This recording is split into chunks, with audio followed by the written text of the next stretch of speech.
Hello everyone, welcome back to our channel युवा junction Educare and I am your tutor Sushma Tripathi. तो dear friends, जैसा कि आप सब जानते हैं, आज हम सेट 6 कर रहे हैं और ऑलरेडी सेट 5 कर चुके हैं। तो इन सेटों में जो भी क्वेश्चंस लिए हैं ना, वो बहुत ही इंपॉर्टेंट क्वेश्चंस हैं और बहुत ही रिओकरिंग क्वेश्चंस हैं। जो क्वेश्चंस बार बार एग्जाम्स में आ चुके हैं वैसे क्वेश्चंस हैं।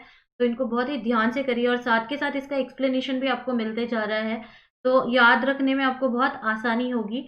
तो बहुत ध्यान से करिए। और सपोज अगर आपने जो है कोई भी सेट मिस किया है, तो उसका जो लिंक हम आपको डिस्क्रिप्शन बॉक्स में दे रहे हैं, तो वहां से आप चेकआउट कर सकते हैं। ठीक है, तो आइए 61 ऑलरेडी 1 to 60 क्वेश्चन हम प्रीवियस सेट्स में कर चुके हैं। तो today we are doing question number 61। Question क्या है, देखिए। वायु में निम्नलिखित गैसों में से किसकी उपस्थिति के कारण पीतल का रंग फीका पड़ जाता है। आपने देखा होगा कि अगर हम पीतल के बर्तन जो कि एकदम येलोइश कलर के होते हैं, अगर हम उनको बाहर रख देते हैं तो उनका आपने कलर देखा होगा, थोड़ा सा फेड हो जाता है। ठीक है, see what is given. brass gets discolored in air because of presence of which of the following gases in air। इसका क्या मतलब हुआ कि जब हम पीतल को बाहर रख देते हैं, जो जैसा कि मैंने आपको बताया कि एकदम येलोइश कलर होता है जो कि थोड़ा सा फेड हो जाता है, तो क्यों होता है, उसका क्या कारण है। एयर में, जो हवा में, ऐसी कौन सी गैस होती है जिसके कारण जो है उसका रंग फीका पड़ जाता है। तो वो देखिए, हमारे ऑप्शंस क्या क्या दिए हुए हैं। Oxygen, hydrogen sulphide, carbon dioxide और नाइट्रोजन। ठीक है, तो इसमें से कौन सा ऑप्शन सही होगा ये हमें बताना है। तो ये जो ऑप्शन है आपका हाइड्रोजन सल्फाइड, ठीक है, हाइड्रोजन सल्फाइड के कारण क्या होता है, जो पीतल होता है उसका रंग फीका पड़ जाता है। तो याद रखिए, हाइड्रोजन सल्फाइड के कारण क्या होता है, जो पीतल है आपका, जो ब्रास है, ये एक अलॉय है। ठीक है, ये एक अलॉय है जो कि बना होता है कॉपर और जिंक से। इसमें 70% जो है वो कॉपर होता है और 30% क्या होता है, जिंक होता है, और इन दोनों को मिलाकर बनता है पीतल। ठीक है, और हवा में हाइड्रोजन सल्फाइड, इस गैस के कारण ये क्या हो जाता है, फीका पड़ जाता है, डिस्कलर्ड हो जाता है।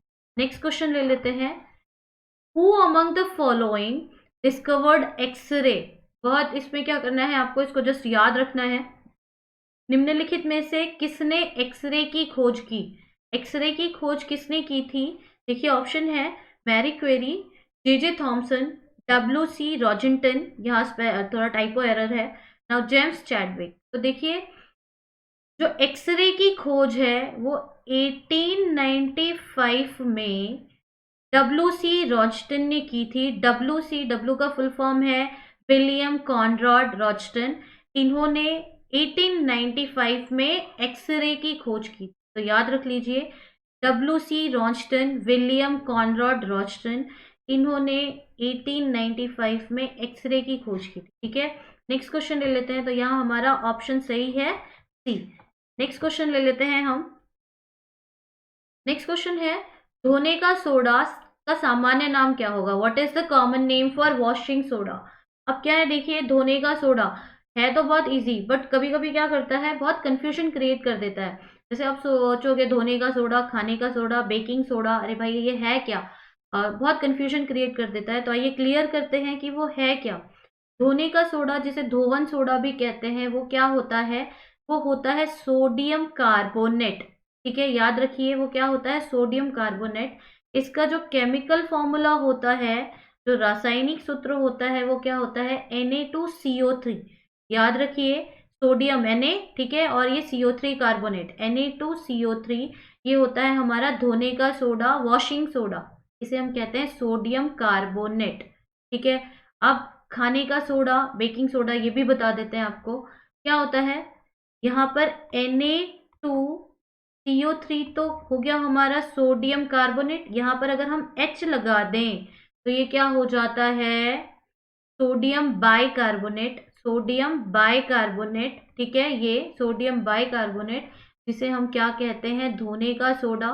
ठीक है, सॉरी, जिसे हम क्या कहते हैं, खाने का सोडा, सोडियम बाइकार्बोनेट, या फिर बेकिंग सोडा। याद रहेगा, बहुत इजी है। दोनों के बीच में डिफरेंस देख लीजिए। धोने का सोडा सोडियम कार्बोनेट Na2CO3, और सोडियम बाइकार्बोनेट वो क्या है, बेकिंग सोडा, खाने का सोडा, जिसे हम खाने में यूज में लाते हैं, वो क्या है, Na2HCO3।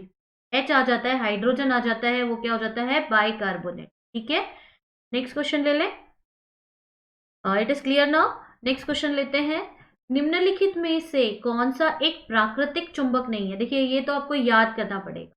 क्या होता है, नेचुरल मैग्नेट कौन नहीं है, मतलब हमें पता होना चाहिए कि नेचुरल मैग्नेट कौन कौन से हैं, तभी हम बता पाएंगे कि नेचुरल मैग्नेट कौन नहीं है।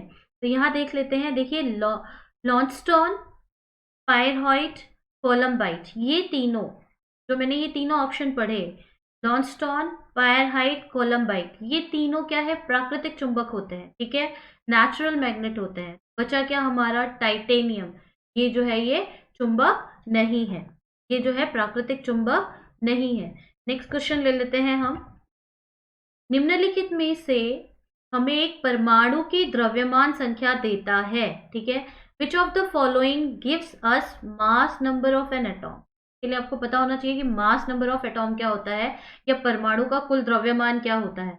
तो एक पिछले क्वेश्चन में, पिछले किसी सेट में हमने आपको बताया था कि जो इसका पूरा वेट होता है ना, न्यूक्लियस में होता है प्रोटॉन और न्यूट्रॉन। न्यूक्लियस में क्या होता है, परमाणु के न्यूक्लियस में क्या होता है, प्रोटॉन और न्यूट्रॉन। ठीक है, तो प्रोटॉन और न्यूट्रॉन जो होते हैं वो इसका पूरा भार बनाते हैं। तो क्या आ जाएगा, इलेक्ट्रॉनों की कुल संख्या नहीं, न्यूट्रॉनों की कुल संख्या नहीं, कुल नाभिकों की संख्या, इसका मतलब है total number of nucleons. Yes, nucleus में जितने भी नंबर ये होंगे ना, जितने न्यूक्लियॉन्स होंगे, प्रोटॉन प्लस न्यूट्रॉन होंगे, वो क्या बनाएंगे, इसका द्रव्यमान बनाएंगे। तो mass number of an atom क्या हो जाएगा, total number of nucleons. Next question ले लेते हैं। ऑन्कोलॉजी का अध्ययन है किस? ठीक है, oncology is the study of, oncology किस चीज का अध्ययन है?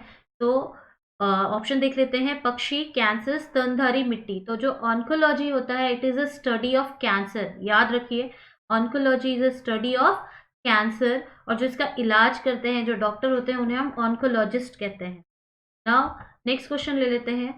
भोजन की ऊर्जा डैश में मापा जाता है, या भोजन की ऊर्जा को हम किस में मापते हैं? बहुत इजी है, आप ये डे टू डे लाइफ में हम यूज करते हैं। हमने इतनी कैलोरी इनटेक की है ना, आजकल सब हेल्थ कॉन्शियस हो गए हैं, तो उसमें हम क्या बात करते हैं, हमने कितना भोजन कैसे खाया, किस में आप करते हो, कैलोरी में। बहुत इजी है। तो the energy of a food is measured in calories. Okay, तो नेक्स्ट क्वेश्चन ले लेते हैं। एक उपकरण का नाम बताइए जो दूध का घनत्व मापने के लिए उपयोग होता है। ठीक है, name an instrument which is use to measure density of a milk. तो हमारे ऑप्शन है लेक्टोमीटर, हाइड्रोमीटर, बैरोमीटर और हाइग्रोमीटर। तो आपको आंसर बता देते हैं, लेक्टोमीटर। ठीक है, जो लेक्टोमीटर होता है वो यूज होता है क्या करने के लिए, दूध का घनत्व निकालने के लिए, density of milk find out करने के लिए। अब आइए आगे देख लेते हैं, इससे 3 क्वेश्चन और बन जाते हैं। हाइड्रोमीटर, बैरोमीटर और हाइग्रोमीटर क्यों यूज होता है? हाइड्रोमीटर यूज होता है आपका जो है रिलेटिव डेंसिटी फाइंड आउट करने। ठीक है, बैरोमीटर क्यों यूज होता है? एयर प्रेशर, एयर प्रेशर नापने के लिए क्या यूज होता है? एयर प्रेशर, इसको आप हवा का दाब भी कह सकते हैं। ये नापने के लिए हम क्या यूज करते हैं? बैरोमीटर।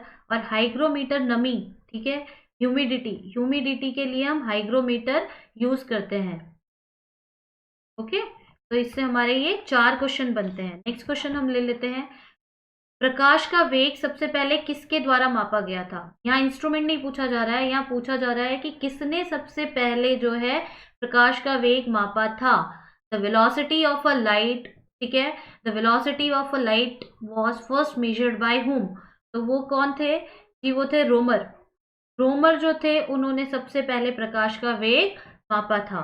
तो हमारा आंसर हो जाएगा velocity of a light was first measured by Roemer. Okay, next question ले लेते हैं हम। नेक्स्ट क्वेश्चन है, डॉक्टर थर्मामीटर का आविष्कार किसके द्वारा किया गया था? बहुत इजी है, आप जानते हो डिग्री सेल्सियस और फ़ारेनहाइट में हम टेम्परेचर को जो है मेजर करते हैं। इससे भी आपको पता चल जाना चाहिए, न्यूटन, फ़ारेनहाइट, लुई पास्चर या नन ऑफ द अबव। तो आंसर क्या हो जाएगा?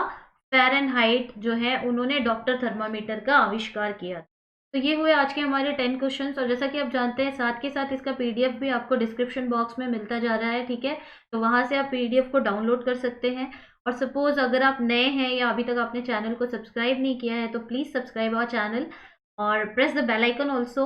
उससे क्या होगा, आपको हमारे लेटेस्ट वीडियो का नोटिफिकेशन मिल जाया करेगा, ठीक है। और साथ के साथ रोज हम जो है एमसीक्यूज भी शेयर करते हैं, फैक्ट्स भी शेयर करते हैं कम्युनिटी टैब में, तो वो भी आप तक पहुंच जाएगा, ठीक है, जो कि आपके लिए बहुत बेनिफिशियल होगा। Thanks for watching.